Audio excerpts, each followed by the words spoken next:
What's going on, guys? So my name's Gavin. I run a business called Flowproductionz. I do freelance videography, photography. I'm gonna talk about some of the, my story as a videographer locally in Florida, and kind of give you guys the ins on a starter videographer like myself. I've been doing this for 5 years, but I still feel like a beginner, and honestly, there's so much stuff that I can share with my own experience, and I know that so many people, so many of you guys can relate.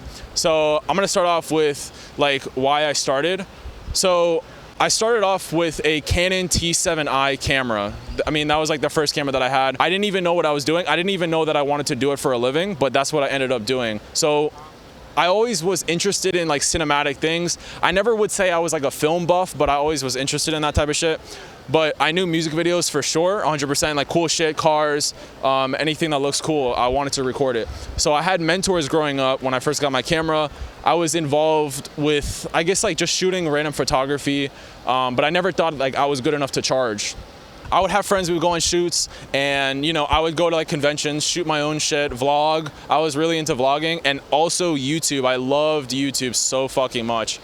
Watched so many content creators blow up as doing what they love. So I figured, might as well get a camera, because I always loved that type of shit. I always loved recording, and I didn't know it. So anyways, as time went on, I learned how to use a gimbal, and I shot my first music video. So this is a story about New Year's. I was alone, right? Most of my journey has been alone with a camera, going to random places. So I went New Year's Eve, and honestly, when I got there, I was only expecting to vlog, but then I saw these rappers in a fucking car, and I was they were hanging out the car, and I was like, man, I want to shoot that, So I was like, yo, let me shoot a music video for you. I think it's on one of my pages, but anyways, after I shot that, I was like, man, I fucking love music videos, and it came so natural to me that I wanted to keep doing it. But I never thought I was good enough, and I never was good enough to actually find for anyone to really want to invest in me. So as time went on, I just did my own shit, trying to get clients, literally just photographing people in just random downtown areas. And then after a while in college, I wanted to do videography full time, but I never did it because I guess I never had enough clients. I would always buy marketing materials, but I never actually took the step to actually do it professionally. So from there, I 100% knew I wanted to do videography, photography, but I was really discouraged because I don't know, something didn't work. I wasn't good enough, and I never improved my skills. I thought I was already good because I had the vision, but that's not good enough. You have to know how to use the camera. You have to know what the ISO is, aperture, all of that shit. So after that, after just being discouraged, trying to vlog, but failing, not being good at editing, I sold my camera. I was like, nah, I'm fucking done. This was just a hobby, and I sold that shit on OfferUp, right? So years went down the line, and I guess I was podcasting for a while. And the reason why that's important is because that's why I'm here right now, through podcasting, because I've always loved podcasts, listened to them for so long. And this is important because this is the thing that inspired me to make content and to re-buy a camera. So after I moved here in Orlando, I bought my first camera, right? So from there, I was like, man, I just want to shoot rap. I just want to shoot music videos, just a whole bunch of shit that I find cool, because I had the faith, because I was doing interviews. So I kind of left that part out because I'm going fast, but I started to do, what is it called? I was doing podcasting for 5 years. I had a Spotify podcast and everything. I would fucking do that shit for a long time, right? So from there, I bought my first camera. I went to a networking event, a rap showcase, right? Pulled up on my camera, just started recording people for free. And yeah, you're good. So there's a fucking car pulling up. I didn't even know there was an entrance. Anyways, from there, I had hope, right? I was doing interviews. I'm like, I got an A7 500, some shit like that. And I thought I was the shit. I thought I was gonna shoot everyone's music videos, right? But what happened was I went downtown Orlando, just like this, just pulling up to Orlando, and I just wanted to film shit. So that's what I did. I just filmed random shit, just whatever I thought looked cool, I went to go film it, right? And then I met a guy named Slap TV. Now, the reason why he's important is because he would do rap showcases, right? And hold on. We would draw his car right now. All right, come on. Hey, this shit getting real. We got them things in the car. So anyways, just like that, that type of shit, like this type of shit motivates me because what happened was I met Slap TV downtown. I'm fucking, fuck it, because this is the type of shit that I love, right? So I met Slap TV downtown. He does drop the mics for rappers, right? Now, the reason why that's important is because I would chill with him behind the camera, behind him getting a bunch of clients. I would chill with him and just literally try to figure out what I want to do, right? So after I figured that out, what I did was I asked people to freestyle on a beat or on a speaker. So I went up to people and asked them to freestyle, and I just literally they just freestyle and I made content about that. And then I had some guy actually do interviews to like interview just random people as a part of it. And I was like, man, I really like this. Like I've always interviewed people on podcasts, but I never knew that it would be so successful. Like I'm not saying I'm successful, but it's so like interesting and something that I like. So I know it's a long story, but it's okay. What are we at? 6 minutes? Fuck it. I'm not editing this shit. That's why you guys don't fucking post, is because you guys are worried about making it perfect. So from there, after I did the interviews, I started networking with a shit ton of people. Like honestly, when I go downtown, so many people fucking know me.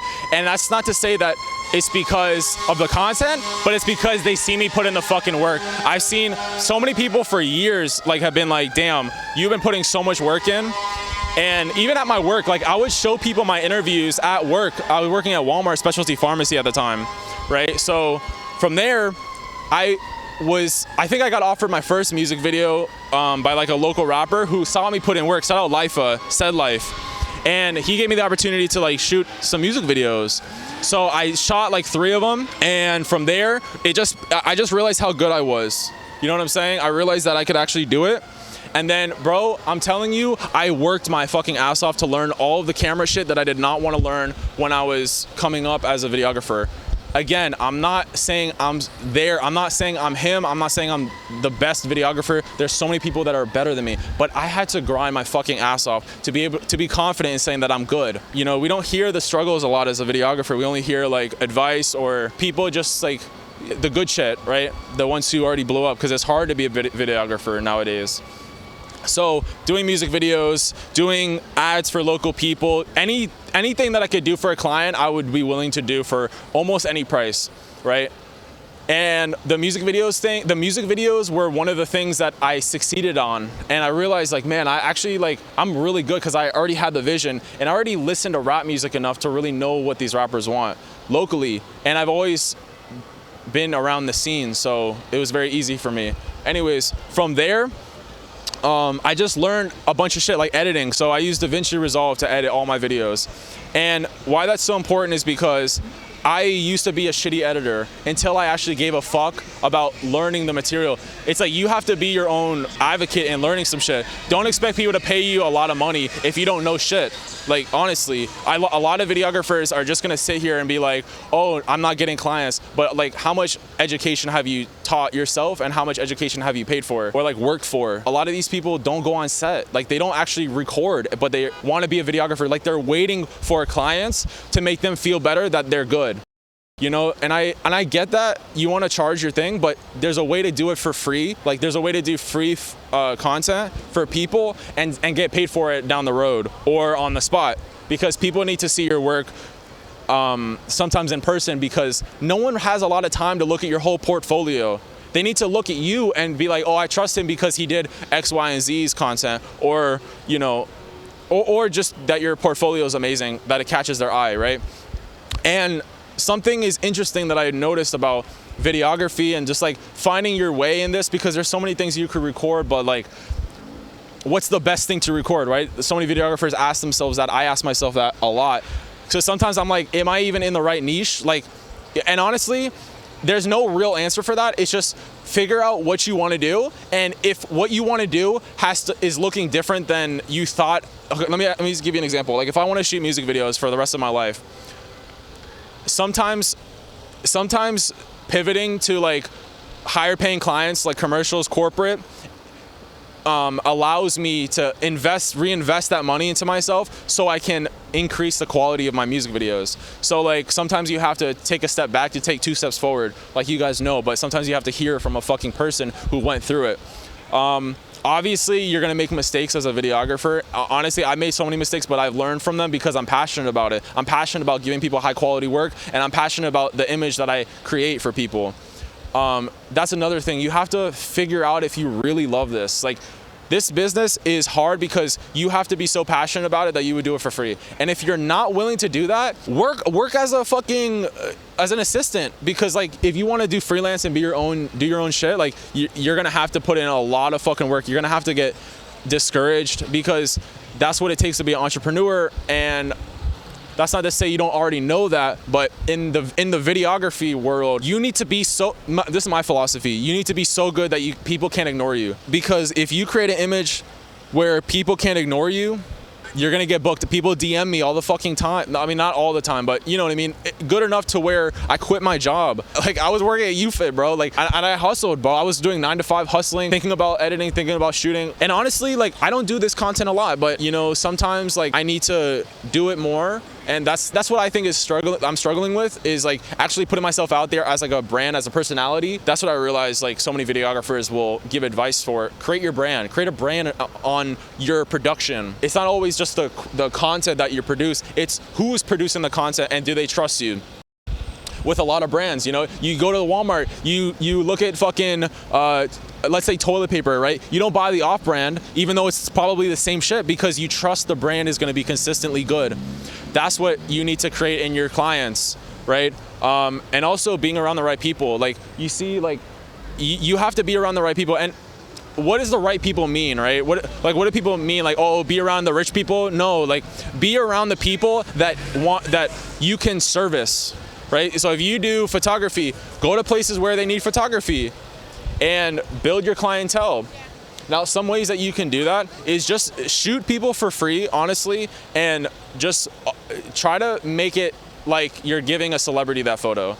Imagine like a celebrities are watching your shit and top businesses are watching your shit, and I promise you, you will succeed. But no one wants to do that, and they think, why don't I have clients? Well, it's because you're not good enough. Because if you were good enough, you would produce the content that they want, and they would just pay for it without even having to like turn it down, right? Because if you're sitting with people trying to convince them that you're good, you either need to get better or stop talking to them. Because you don't waste your time, obviously, trying to convince someone your talent when you already know you're talented, right? Now, it could be the case that you're not talented, that you're dog shit, right? And that's okay to be dog shit, bro. People, you think the road to success is pretty, but it's not. I'm sorry, you're gonna fail, you're gonna forget your SD card, you're gonna forget your battery, your camera's gonna break, and you're gonna make a stupid move, and you're gonna think like, wow, you're not set up for this. But no, those are experiences that you're gonna take that build your value, because when you get into that situation the next time, you're not gonna make that mistake, and you're gonna have wisdom through that. So that's really important. Like, I'm spitting so much fucking game right now, and I'm telling you game because, bro, this is what issues that I've had and most videographers have. But why are the successful videographers and photographers successful when they made all those mistakes, right? When they they still created dog shit content, but they're successful now. And you should be searching. I don't want to say this because some of you guys are like gonna be like, take this too literal, but you need to produce, be a fucking machine, produce. And not only that, but get better, and people will come to you. You know what I'm saying? Like, if you're producing top quality content that people will pay thousands for monthly, you should have no issue with getting clients. Get to that level. Get to where you're able to send your portfolio out to a big company and they just hire you. Because nowadays, like, videographers struggle with keeping up to date with their education, and they don't even know composition. Like, they don't know basic shit, right? They don't know how to like stabilize their footage. They don't know how to color grade properly, whatever. You know what I'm saying? So they don't know the bit rate that you need to upload in. These are things that you need to know. So I'll leave it here because there was a lot of shit that I was talking about just now, but I hope you guys found this helpful. I know you found it helpful, right? If you want to succeed, because you've heard this from other people. But I hope you be so good that people can ignore you.